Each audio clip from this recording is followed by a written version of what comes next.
नमस्कार किसान भाइयों। कृषि विज्ञान केंद्र गोविंद नगर आज पुनः आपके सहयोग के लिए एक नया वीडियो लेकर उपलब्ध है। हम निरंतर डीएपी का प्रयोग करते रहते हैं और यह देखते हैं कि पौधों पर उसका प्रभाव कम दिख रहा है। उसका कारण यह होता है कि जो फास्फोरस होता है वो मिट्टी में जाके सहयोग बनाकर किसी अन्य पोषक तत्व से या मिट्टी के कणों पर एकत्रित हो जाता है। अब इसकी उपलब्धता कैसे बढ़ाई जाए? इसकी उपलब्धता बढ़ाने के लिए हम एक उत्पाद लेके आए हैं, पीएसबी फास्फोरस घोलक जीवाणु या फास्फोरस सोल्युलाइजिंग बैक्टीरिया। इसका उपयोग जब किसान करता है तो जो मिट्टी में फास्फोरस जमा हुआ है विगत वर्षों का, क्योंकि मात्र 40 से 50% फास्फोरस समय वाली फसल को मिलता है, उसके बाद वह जमा हो जाता है। अब इसकी उपलब्धता अगर किसान को बढ़ाना है तो फास्फोरस सोल्युलाइजिंग बैक्टीरिया का उपयोग कर सकते हैं, या तो बीज उपचार में 10 मिलीलीटर प्रति किलोग्राम बीज की दर से, या फिर 1 लीटर इसकी मात्रा 10 किलोग्राम सड़े गले गोबर में 5 से 6 दिन तक मिलाने के पश्चात बुआई से पहले पहले इसको डाल देना है। इसी तरीके से एक दूसरा उत्पाद है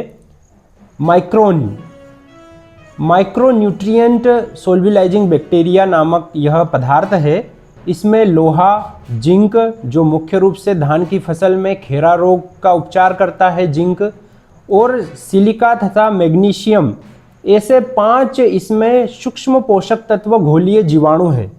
इसका भी हम बीज उपचार कर सकते हैं, या फिर 1 लीटर मात्रा 10 किलोग्राम सड़े गले गोबर में मिलाकर प्रति एकड़ ट्रांसप्लांटिंग के समय या जो भी फसल हम लगा रहे हैं उसमें बुआई से पहले पहले यदि इसकी मात्रा डाल देते हैं तो निश्चित ही प्राकृतिक तरीके से ये लाभदायक सूक्ष्म जीव फास्फोरस तथा अन्य सूक्ष्म पोषक तत्व की उपलब्धता बढ़ाते हैं एवं फसल में इसका अच्छा प्रभाव देखने को मिलता है, क्योंकि ये प्राकृतिक तरीके से इनकी उपलब्धता बढ़ाते हैं।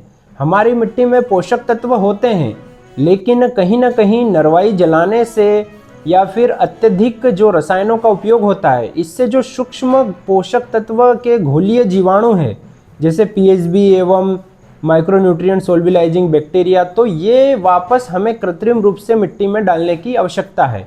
अगर हम इनको मिट्टी में डाल देते हैं या बीज उपचार कर देते हैं तो वापस जो पोषक तत्व की उपलब्धता है वो सुनिश्चित हो जाती है, और हम जब कोई भी पोषक तत्व डालते हैं तो उसकी दक्षता बढ़ जाती है।